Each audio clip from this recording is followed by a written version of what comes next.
Entwined is a podcast about how so much of the world around us is wound or twisted together. This podcast strives to bear unexposed or indiscernible connections using historical and anecdotal sources. I am P.S. McKay, and along with Elliot Gladstone, this is Entwined.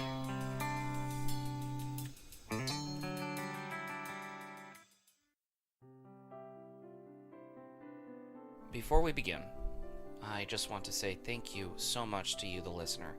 You have been so supportive of us in our endeavor to create this show, and we have received such wonderful feedback. Thank you. There are two ways to help support the show even further.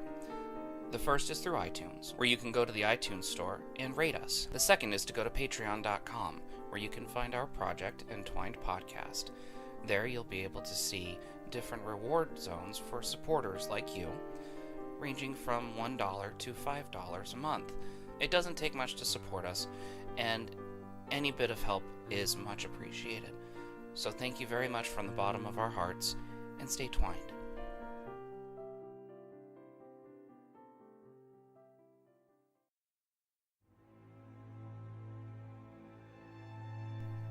I was always intrigued with the term, "It was a dark and stormy night." Oh yeah, I would groan. Even by 6 years old, I knew how clichéd that opening was. But if you break it down, you know for what exactly you're in store. It's dark. If you longtime listeners can remember, that means the boogeyman can get you. It's stormy. You're vulnerable to the elements. The rain will pound on you. The wind will rip at you. You are vulnerable and unable to defend yourself to what is around you. And you immediately know this is going to be a scary story. Maybe not the most original, but then again, that term had to start somewhere. And it has been effective for quite a long time. Maunder sits on the far side of the moon. Many have called it the dark side of the moon because people cannot see it from Earth, and it is a complete mystery to our imaginations. But that is merely a misnomer. The far side of the moon does get light from the sun for approximately 14 days in the 28-day cycle, in varying shades.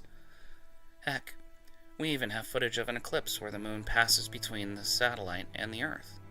Front and center of that footage, the far side of the moon, fully lit. So Maunder is a crater, unusual enough to be named by an astronomer. The rim is roughly circular, with layers descending into the center of the event. At the midpoint, there are two mountainous peaks, one larger than the second. I always figured that those were the remnants of the meteor that made that strike into the moon so many eons ago. But from my position, I cannot confirm if that is truly the case. What is neat is that those two peaks, one taller than the other, really means something more special. They represent the astronomical team that helped discover it and set many other milestones in the astronomical community.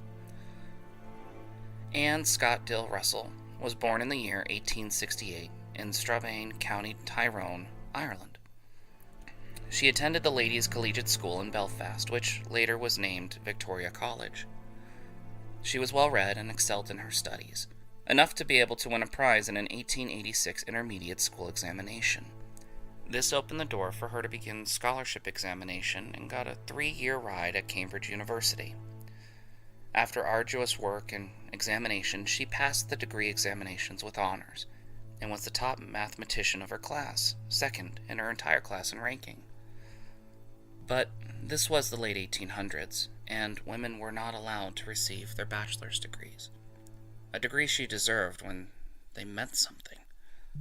Now, it seems that all you have to do to get a BA is show up and stumble out of bed to make it to the ceremony on time. However, despite this terrible restriction, Anne began work at the Greenwich Royal Observatory, and was known as a, quote, lady computer, where she crunched numbers for the solar department. She met her future husband, Walter Maunder, there, as they spent a great deal of time working, taking extended pictures of the sun. The purpose of these photos was to study the solar cycle at its infancy then.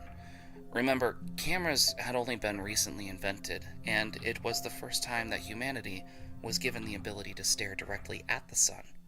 The couple was able to monitor sunspots that had been discovered. literally small spots on the surface of the sun where the surface temperature was notably lower than the rest of the bright surface. She proved integral into the study of this phenomenon and was all but barred from gaining attention. Her husband, recognizing the true potential of her intelligence, used his sway to start the British Astronomical Association in 1890.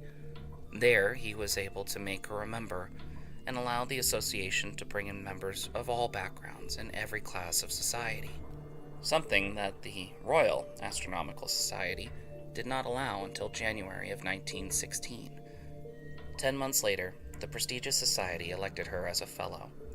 During World War I, she worked for the Royal Greenwich Observatory as a volunteer, and many of her publications, while she was a member of these prestigious institutions, were still published under her husband's name prior to the royal election. Think about that for a second. It took a husband to take credit for his wife's accomplishments and findings in order for them to be taken seriously at all. It's a confounding condition that somehow was considered typical of the day. But the Maunders as a couple were able to gather enough evidence of solar activity to be able to notice something. They observed that sunspots would change frequently, and when there were more sunspots, meaning more cooler spots on the surface, the Earth's climate correlated to get hotter. When there were minimal sunspots, when the entirety of the surface of the sun was blazing, the Earth experienced cooling events.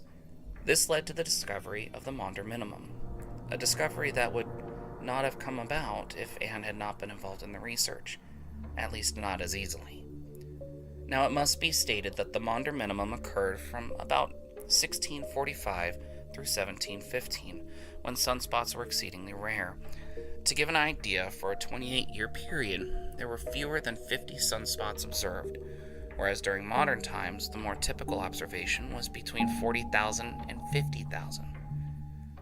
Now, scientific instruments and their progress can account for maybe some of that discrepancy, but that is a tremendous difference. And while it is not considered the cause of the Little Ice Age, it certainly can be correlated with continuing it during the Industrial Revolution. And I must be clear, there is no data that directly shows that sunspot activity has a direct effect on Earth climate. All of this is just a correlation. And correlation does not necessarily equal causation. But because the entirety of the Earth's energy is dependent upon the sun, at least upon the surface, no sun, no heat, no plants, no animals. The Little Ice Age was a climactic event that occurred primarily in North America and Europe. Prior to 1300, there was an optimal warming period where the feudal system was in full effect, taking place after the collapse of the Roman Empire. All of Europe experienced bountiful harvests and extended population growth.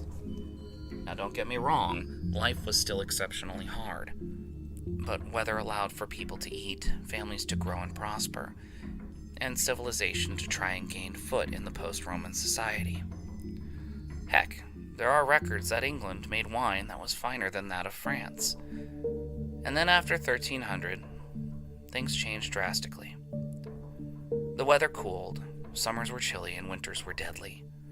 The Atlantic ice pack began to grow, and glaciers were beginning to take over the whole Nordic countries. There are stories of Nordic priests taking their Bibles and praying away the oncoming glacier that was growing and would inevitably destroy their village and church. Summers became unreliable for being warm in Europe, and when summers can't be warm, crops die, followed by so many people and children. The biggest victims of the Little Ice Age were the common class, those that lived in small villages and lacked a proper monetary source for the long term. Remember the story of Hansel and Gretel? A story that took place in the middle of what is now Germany. There are many versions of it, and we can forget the witch hunting version that Jeremy Renner played. It involved two children who were led into the woods to be abandoned by their stepmother. This was after a famine had taken hold of their village. The stepmother eventually convinces her husband that is for the best because the young children eat too much. Hansel overhears this and grabs as many white pebbles as he can and ensures his sister that they will not be forsaken. You know the rest. They were abandoned and then come to the mercy of a cannibal witch who lives in a candy house to bait small children. And yes, we know they got away only after cooking the witch in her oven through cunning trickery. But stop and take a second and think about this. This story, this morbid story of child abandonment because there was not enough food, only for the children to be threatened with being eaten alive by a witch, is somehow a children's story? It's a symptom, and it's a symptom of the times.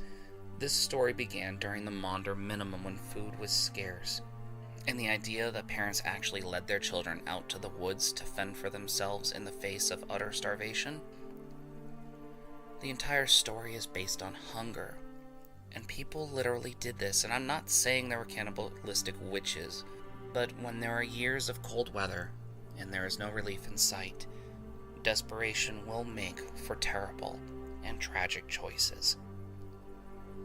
It should be noted that the Little Ice Age, or the Maunder Minimum, did more than just influence our folklore. It also affected our libation habits, especially in North America. Remember how I noted that England was praised for having better wine than France prior to the colder climate? Well, the Little Ice Age destroyed that entire industry, but society still needed their alcohol. Perhaps it's another story for another time, but it is believed that alcohol was the cause for the farming civilization, and it all starts with wheat. Able to withstand harsh climates from subtundra to sub-Sahara, it is one of the most versatile and important foods humanity ever had. Despite the gluten-free movement currently taking place, note that they wouldn't be here if wheat had not been domesticated and harvested. So in the wake of the Little Ice Age, England and Northern Europe's wine industry destroyed, they turned to beer. And it wasn't just recreational. Beer was a diet staple for this region. You woke up, you didn't drink water in the morning, you had your breakfast in beer. Water was too unsanitary without boiling and would spoil easily for long storage periods. It was England that began the colonization of eastern North America. Following the founding of Jamestown, Plymouth, and the 13 colonies, for the vast majority of the United States history, the country was founded and supplied by a country forced to drink beer for climate reasons. And of course that practice spread to the New World. It wasn't until the late 19th century when Mediterranean immigrants began to enter and bring their wine culture that viticulture began to take root. But we have the Little Ice Age to thank for making the United States a primarily beer-drinking country, whereas wine is only most popular on the coasts, and that wasn't until the last 100 years. The Little Ice Age brought us a very dark and stormy night in 1816. And it changed the Western world forever. It should be noted that in the previous year, Mount Tambora, a large volcano on the island of Sumbawa, erupted. It reached a climax on April 10th of 1815, with massive amounts of ash spewing into the atmosphere. It was one of the largest explosions ever recorded in history, but only eclipsed in popularity by its cousin Krakatoa. All the vegetation on Sumbawa was destroyed. The plume reached the stratosphere of 27 miles above the Earth. This allowed for longitudinal winds to pick up the particles and begin its global distribution. In 1816, it was known as the year without a summer. New York, in May, recorded sub-zero temperatures, and in much of the northern hemisphere, the situation was much worse. In June of 1816, a woman by the name of Mary went on a vacation with a group of friends to a small villa in Lake Geneva, Switzerland. It was meant to be a lively summer retreat on the lake, with plenty of meals and drink. But the entire trip was hampered by the weather. Switzerland was plagued with the sub-zero temperatures as well. The party of 5 was choked by the foggy chill on the best days, only to be blanketed in freezing rain on the worst days. Obviously, there was not a lot of outdoor activity that the weather allowed, so Mary and her friends were holed up in the villa, prisoners of the climate. So they compensated, staying up late, drinking, talking, and taking turns telling ghost stories. At one point, this fairly literate group decided to take a turn at a writing competition. It was to be a horror story competition, and each person would read theirs aloud to be judged by the others on the winner. They set to work over the course of the next few days. Mary, for her part, being 18 years old, was more than clever for her age. The vision came to her in a dream one night. She would later describe the event as the tale that haunted her midnight pillow. It was a dream of a creation of a new man by a scientist that wanted to control death and create life. It was a story filled with cold imagery, glaciers, virulent storms, and the violence of lightning. It's not hard to see where she was inspired by the atmosphere to portray her new creation. Through this competition, Mary Shelley created one of the most prolific monsters in modern Western history, Frankenstein's monster. History is quiet as to who won that very competition, but we do know that it was a very dark and stormy night that created a monster. Perhaps it was a bit misunderstood. Perhaps it unveiled the true monster in society that was unable to understand this new man, this new reality. Yes, I know that a dark and stormy night is a very old and ineffective way to begin a story. But in history, it has shown the birth of our very own monsters, because it reminds us that in reality, we are not in control of the nature around us, and humanity can be a very frightening monster indeed.